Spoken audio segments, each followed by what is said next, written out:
একটা শহর, যে শহর ছিল পৃথিবীর জ্ঞান ভাণ্ডার, যেখানে একদিন 1 মিলিয়নেরও বেশি মানুষ বাস করত, যেখানে রাতের আকাশ আলোকিত হতো মশালের নয় বরং জ্ঞান, বিজ্ঞান ও কিতাবের আলোয়। সেই শহর কিভাবে 1 সপ্তাহের মধ্যে হয়ে গেল এক বিশাল কবরস্থান? টাইগ্রিস নদীর পানি কেন কালো হয়ে গিয়েছিল পুড়ে যাওয়া বইয়ের কালিতে? এই ডকুমেন্টারিতে আমরা একটি সভ্যতার মৃত্যুর দলিল উন্মোচন করব, আর আমরা আপনাদের জানাবো চেঙ্গিস খানের নাতি হালুকা খান কিভাবে বাগদাদ ধ্বংস করেছিল এবং ইসলামের স্বর্ণযুগে চূড়ান্ত আঘাত এনেছিল। 8ম থেকে 1300 শতাব্দী। ইউরোপ তখন অন্ধকারে, ছোট, নোংরা আর রোগাগ্রস্ত শহর। অন্যদিকে বাগদাদ, বিশ্বের সবচেয়ে উন্নত নগরী, আধুনিক হাসপাতাল, পাবলিক লাইব্রেরি, ইউনিভার্সিটি, জ্যোতিষবিজ্ঞান, গণিত, চিকিৎসা, ধর্ষণ, ভূগোলের কেন্দ্র, বাইতুল হিকমা, হাউস অব উইজডম, যেখানে ইসলামী স্কলারদের জ্ঞানের সংরক্ষিত ও অনুমোদিত ছিল। ইবনে সিনা, আল খাওয়ারিজমি, আল ফারাবি। এই শহর ছিল শুধু রাজধানী নয়, এটা ছিল সভ্যতার স্পন্দন। কিন্তু প্রশ্ন হলো, এত শক্তিশালী একটা সভ্যতা কেন নিজের মৃত্যু ঠেকাতে পারল না? চেঙ্গিস খান একজন মানুষ যার হাতে পৃথিবীর ইতিহাসের সবচেয়ে ভয়াবহ সাম্রাজ্যের জন্ম। কোনো ধর্মীয় অনুভূতি নেই, কোনো শহরের প্রতি মায়া নেই, আত্মসমর্পণ না করলে পূর্ণ ধ্বংস। চেঙ্গিস খানের মৃত্যুর পর সাম্রাজ্য ভাগ হয়ে যায় তার সন্তান ও নাতিদের মধ্যে। চেঙ্গিস খানের নাতি হালুকা খানকে এক ভয়ঙ্কর মিশনে পাঠানো হয়। আদেশ ছিল পরিষ্কার, ইসলামী বিশ্বকে মেরুদণ্ডহীন করতে হবে। হালুকা খান শুধু সেনাপতিই ছিল না, সে ছিল একটি সভ্যতা ধ্বংস করার যন্ত্র। 1253 সালে সে রওনা হয় পশ্চিমে। এক এক করে ধ্বংস হয় পারস্য, খোরাসান, নিশাপুর ও আলামুত হাসানিয়া দুর্গ। পুরুষ, নারী, শিশু কাউকেই ছাড়া হয়নি। মঙ্গল যুদ্ধনীতি ছিল খুব পরিষ্কার, এক শহরকে এমনভাবে ধ্বংস করো যাতে পরের শহর ভয়ে আত্মসমর্পণ করে। এর পরের টার্গেটই তারা নিয়েছিল বাগদাদ। আর বাগদাদে তখন আব্বাসিয়া খেলাফতের শাসন। খলিফা আল মুস্তাসিম বিল্লাহ একজন দুর্বল শাসক, রাজনৈতিক বাস্তবতা বোঝেননি, সেনাবাহিনীকেও উপেক্ষা করেছেন, উপদেষ্টাদের কথাও বিভ্রান্ত ছিলেন। হালুকা খান বারবার সতর্কবার্তা পাঠিয়েছিলেন, আত্মসমর্পণ করো নতুবা ধ্বংস হও। কিন্তু খলিফা ভাবলেন, বাগদাদ হলো আল্লাহর শহর, এটা কেউ ধ্বংস করতে পারবে না। এই আত্মতৃপ্তি ছিল সবচেয়ে বড় ভুল, কেননা আল্লাহ নিজেই বলেছেন যে আমি তোমাদেরকে ততক্ষণ সাহায্য করব যতক্ষণ তুমি চেষ্টা করবে। যখন তুমি হাল ছেড়ে দেবে, যখন তুমি আর চেষ্টা করবে না, তখন আমি তোমাকে আর সাহায্য করব না।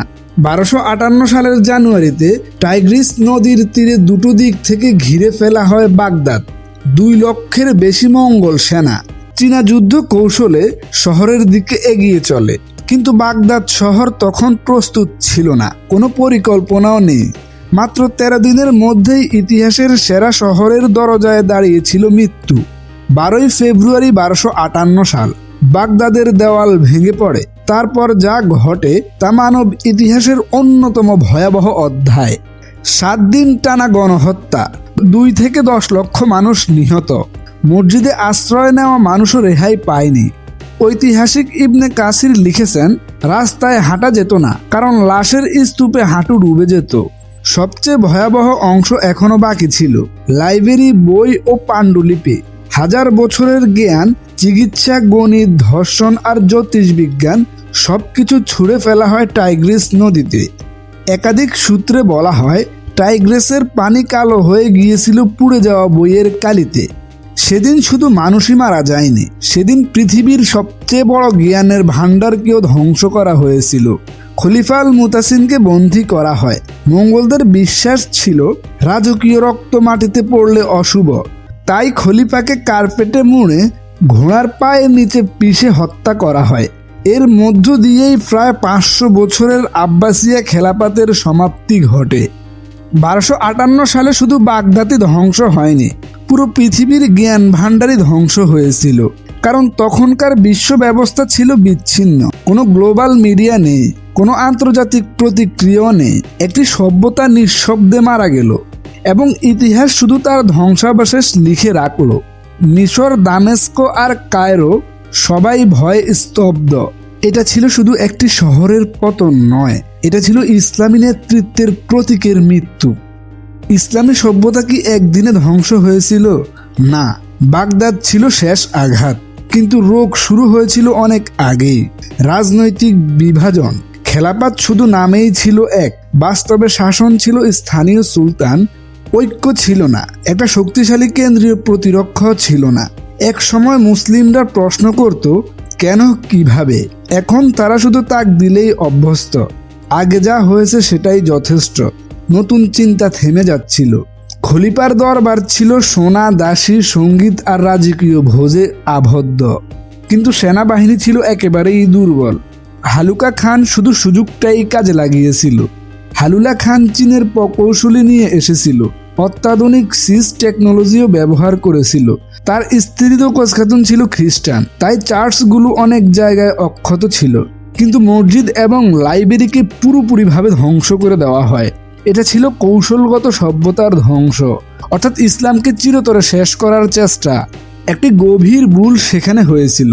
অনেক আলেম ও শাসক ভেবেছিলেন আমরা মুসলিম, আল্লাহই আমাদের রক্ষা করবে, কিন্তু তারা ভুলে গিয়েছিলেন আল্লাহ কেবল তখনই সাহায্য করেন যখন মানুষ প্রস্তুতি নেয়। কুরআনে সেই সতর্কবার্তা, নিশ্চয়ই আল্লাহ কোনো জাতির অবস্থান পরিবর্তন করেন না যতক্ষণ না তারা নিজেই নিজেদের পরিবর্তন করেন। বাগদাদ সেই শহরটি সেই সময় তাকে পরিবর্তন করতে পারেনি। এই প্রশ্নটা খুব গুরুত্বপূর্ণ। বাগদাদের আগে জ্ঞান উৎপাদন হচ্ছিল, চিন্তা হচ্ছিল, বিজ্ঞানও এগোচ্ছিল।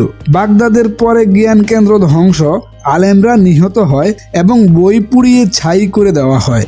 ইউরোপ তখনও শিখছিল, আর মুসলিম বিশ্ব তখন শুধু বাঁচার চেষ্টা করছিল। এই সময় ইউরোপের রেনেসাঁর বীজ বপন হয়, গ্রিক জ্ঞান পুনরুদ্ধার হয়, যার অনেকটা এসেছিল মুসলিমদের থেকেই। সব শেষ হয়ে যায়নি। 1260 সালে মিশরের মামলুকেরা আইন জালুতে যুদ্ধে মঙ্গলদের প্রথম বড় পরাজয় দেয়। এটা প্রমাণ করে মঙ্গলরা অজেয় নয়, কিন্তু ঐক্য দরকার, সাহস দরকার।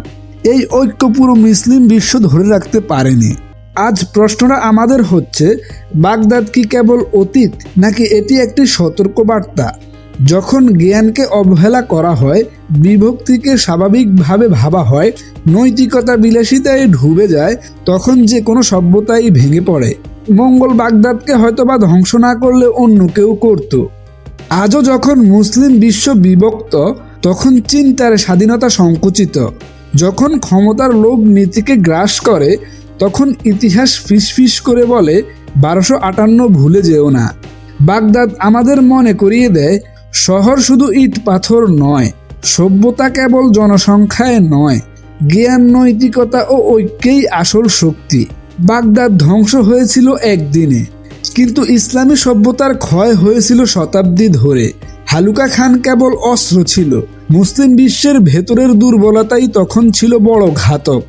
আমরা কি ইতিহাস থেকে শিখব, নাকি আবারও বলবো এটা কখনো আমাদের সাথে হতে পারে না? কারণ ইতিহাস একটাই সত্য শেখায়, যে শিক্ষা নেয় না তাকে শিক্ষা দেয় ইতিহাস রক্ত দিয়েই।